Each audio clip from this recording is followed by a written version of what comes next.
Hi, I'm Walter D. Donnie Kennedy. I'm Chief of Heritage Operation for the National Sons of Confederate Veterans, and I'm here with Ron Kennedy, my twin brother, and the Deputy Chief of Heritage Promotion for the Sons of Confederate Veterans. And we're on part 3 of our discussion of Constitution, of the United States Constitution, and this edition we'll be looking at the Confederate Constitution and somewhat compare and contrast the two constitutions.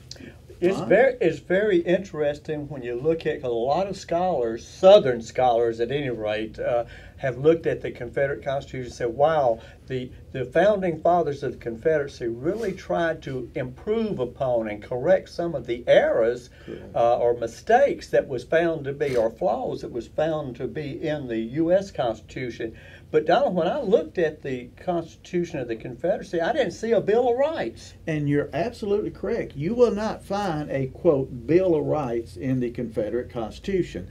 All those rights that we see in the U.S. Constitution, which is the first 10 amendments that we refer to as the Bill of Rights, all of those are integral part of the Confederate Constitution. It's not an afterthought or an addendum. It is literally in the Constitution itself. So everything that you find in the Bill of Rights, you'll find in the Constitution itself. So again, the founding fathers of the Confederacy was trying to improve upon a good Constitution, the U.S. and make it better.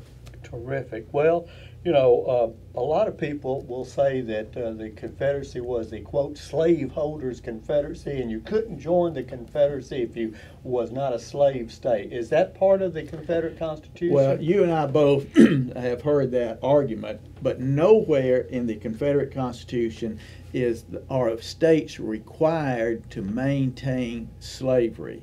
Now, here's the major difference in the Confederate Constitution. They specifically prohibit the central government from interfering with the institution of slavery. But that's no different than the U.S. Constitution.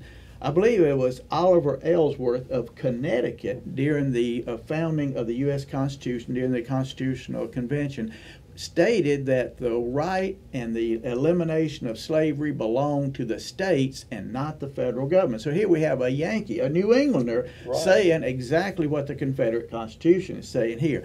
Any state could eliminate slavery at their will. And that is how all the states in the United States had eliminated slavery up until the constitutional passage of the Constitutional Amendment, 13th Amendment, ending slavery. So it was nowhere in the Constitution of the Confederacy does it demand slavery. It just demands central government, keep your nose out of what doesn't belong to you. Maintain the government as we say, not as you want. In other words, the states were free. The people of the states, such as Kentucky, for instance, and Tennessee, were well on the way to eliminating slavery through manumissions and that type of thing.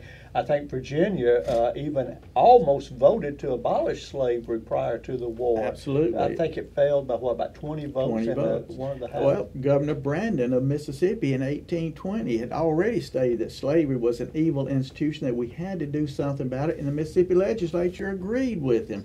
But of course, that was before the rise of radical abolition and using slavery as a tool to beat the South over the head with. Now, dealing with slavery, one of the ways that the Confederate Constitution is different than the U.S. Constitution, the Confederate Constitution strictly, completely, totally eliminated the African slave trade, whereas the U.S. Constitution, at the behest of certain northern slave traders, protected it for 20 years. So the Confederate Constitution went further than the U.S. Constitution in eliminating the African slave trade. Well, is there any proof that they really meant that, Donald? I mean, come on. Yeah. You know those old slaveholders. Yeah, they're sneaky people, yeah, aren't they? I'm sure. Well, the very first veto that President Jefferson Davis issued was on a bill that went through the Confederate Congress that he said was it flew in the face of the spirit, not the law, but the spirit of that amendment, and he vetoed it. He said, no, it looks too much like you may be trying to get some more slaves in, so we can't have that.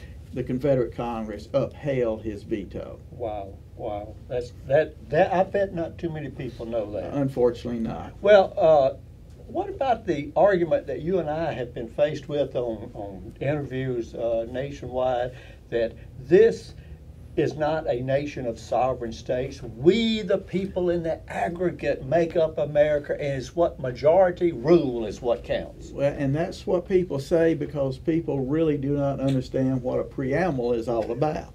Now, the Confederate Constitution, it made sure, let me just read what the Confederate Constitution said in its preamble. It says, we, the people of the Confederate States, each state acting in its sovereign and independent character in order to form a permanent federal government, establish justice, etc., etc., etc. And they also invoke the guidance of Almighty God also in their preamble.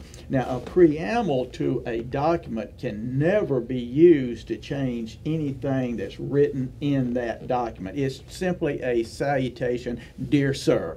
So it cannot be used. So if you look at the Constitution, I believe it's Article 7, clearly tells us in the U.S. Constitution who is making this this Constitution. It's not the people in the aggregate, it is the people of the sovereign state. That we the people could just as well mean we the people of the sovereign states as it means we the people in the aggregate. And as I recall, originally in the U.S. Constitution preamble, they had listed we the people, and listed all 13 Right. states. But what was the problem with doing that? The problem was Article 7 says only 9 states had to sign this document, sign on to this document, ratify it in order for it to become. So they didn't know which 9 would ratify it, so they couldn't name states, so they just said, we the people. That's very interesting. Well, did the Confederate Constitution make any difference or distinction other from the U.S. Constitution on the election of president? They did. A very interesting, and we see this in our presidential election in the United States now that you have a man elected for first 4-year term. He spends his first 4 years running for his second 4 years. The Confederate Constitution gave us a president with a 6-year term that he could not repeat. So he was 6 year in and you're out. And that eliminated that problem. There were other few minor election reforms, but that was the major reform there. Now, one thing, as far as the president, they did in the Confederate Constitution have a real line item veto. So the president, if he got a bill in and he's reading this bill and there's somewhere in it somebody slipped in an appropriation for a couple $1 million for their favorite friend's project, My pork barrel? your pork barrel, he could draw a line through it, and that would veto that. So that is something that we have desired in the U.S. Constitution. I think they tried it one time, but it never really worked recently. But it's something that we could really. They tried to pass the line. Yeah, out? man, Okay, and yeah. it just didn't work. Wow. Didn't pass. Well, Too much pork to be had. Yeah, well. Were there any other spending reforms that the Confederate Constitution they saw that while we got some problems Yes. with the U.S., let's fix it in our Confederate Well, one? right. You remember one of the reasons that drove secession so hard was the Southerners were paying 2/3 or 3/4 of the revenue into the Treasury. The Northerners were taking this money and spending it for what they call internal improvements up north. So Southerners were paying the bulk of the money into the Treasury. The North, who was in control of Congress now, they were taking that money and spending the bulk of that money up north. So as Jefferson Davis said, they were enriching themselves while impoverishing the South. Well, the Confederate Constitution, it limited that ability really, really hard. So, and also things that we would call cost overrun nowadays, if they also limited that. So a man who maybe he contracted to provide a gunboat for the Navy. He couldn't provide it for $1 million, then end up with cost overrun getting $6 million for it. If you say you're going to get it delivered at $1 million, you deliver it or else. We don't do that now. I was speaking just this day, yesterday, with a gentleman who deals with satellites, GPS thing that the government is putting up in orbit. And unfortunately, they have cost overrun, and the guy with the lowest bid got the job, but since he has cost overrun, it's going to cost thousands, millions of dollars more. Under the Confederate Constitution, that wouldn't have happened. That sort of put a crunch on crony capitalism in the Confederate country. The Confederates understood crony capitalism, and they saw the danger and the damage that it had already done to America in that time frame. Just think if they could see what's going on today with crony capitalism and the military industrial complex and such as that. Well, what about, we hear this a lot. Of course, they tried to, they impeached Nixon, they impeached, but he wasn't. Right. Articles of impeachment Right. was on Nixon, or I believe they threatened it on him, and then he Nixon. resigned first. Yeah. And then Clinton was impeached. Of course, right. he won in the Senate. Right. And currently under Trump, you hear all kind of talk about impeachment. Did the Confederate Constitution allow for impeachment? Absolutely. You could impeach anybody in office. And the most interesting thing is you could, if the state of Mississippi had a federal judge that was telling the children of Mississippi they have to have a gay, lesbian, and homosexual studies or else, or if the judge said you must abort babies in Mississippi, this federal judge, under the Confederate Constitution, the state of Mississippi could impeach that judge, get rid of him, and tell the federal government, send us another one. Wait. You mean the legislature of the state of Mississippi could put that sucker on trial? Well, essentially, they could impeach him, get rid of him, and so that was a federal judge. That's a federal judge, yes. Under the Confederate Constitution. Under the Confederate. So, in other words, the Confederate judiciary, the federal judges, had to obey the law and social mores of society, the local society.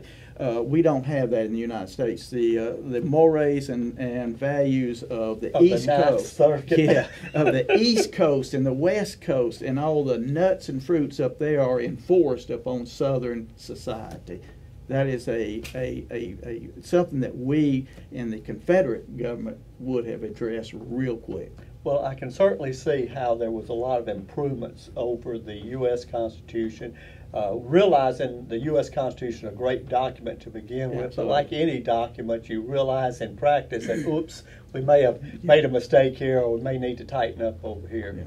And that's why we like to study both the U.S. Constitution and the Confederate Constitution. I think Dr. Marshall DeRosa, who did a great work on the Confederate Constitution, he made the point that the Confederate Constitution was the fulfillment of the desire of the anti-federalists and the mild Federalists who wanted a more controllable central government. Terrific. And that's it, folks, for this edition of the study of the U.S. and Confederate Constitution. I hope you enjoy our little look at those Constitution and delve deeply yourself into studying these two wonderful American documents.